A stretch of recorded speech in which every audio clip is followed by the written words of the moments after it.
મશીનો મને સપોરા નદી ગંદ્રફ્યા મેલડી છો. આ ફોટો હું 2 દિવસ પહેલાં લઈ ગયો હતો અને પછી હું એને ફ્રેમ કરવા માટે ફ્રેમમાં ત્યાં આપી અને રાતે 11 વાગે મેં માડીને પ્રાર્થના કરી કે હે માં, મારા ઘરમાં બહુ દુઃખ છે, તો મને તમારો ફોટો મારા ઘરમાં લઈ જાઉં છું સ્થાપના કરી.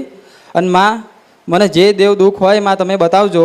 તો રાતે હું 2 વાગે સૂતન માડીએ કીધું કે હું શીન રૂપ છપરા નદી ગંધ્રપિયા મેલડી છું, ઉઠ. અને કીધું કે તારા ઘરમાં મેલડી માં, સિકોતર માં ને ઝાંપડી માનું દુઃખ છે માં. અને હું જાગીને ઉઠ્યો અને મને ખબર પડી કે માએ મને સપનું આલ્યું. અને માં, મારી મમ્મી છેલ્લા 10 વર્ષથી ધૂણે છે માં, કંઈ ન્યાય ના મળ્યો, કંઈ બોલ જ નહીં. કંઈ ભૂવા બધું કર, વારે કાપી નાખ, પછી ઉપરથી વારીને લઈ જાય, પણ મારી મમ્મી કશું બોલ જ નહીં.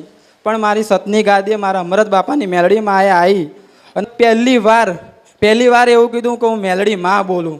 આ જગતમાં 10 વર્ષ સુધી અમે ફર્યા, મારા પપ્પા બચારા ગાંડા જેવા થઈ ગયા, મારા દાદા એમનું મગજ નહીં ચાલતું, મારી દાદીની આંખો નહીં, બધા ઘરના ફરીને થાક્યા, પણ મારી કંઈ ન્યાય ના આવ્યો.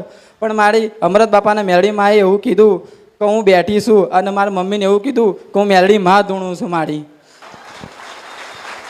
વિડિયો જોવા માટે અત્યારે જ ભક્તિ અમૃત યુટ્યુબ ચેનલને સબસ્ક્રાઇબ કરો. બીજા વિડીયો જોવા માટે આપણી યુટ્યુબ ચેનલ શ્રી ભક્તિ અમૃતને લાઇક કરો, ફોલો કરો, શેર કરો અને સબસ્ક્રાઇબ કરો. બેલ આઇકન દબાવવાનું ભૂલતા નહીં. જય માળી હર હર મહાદેવ.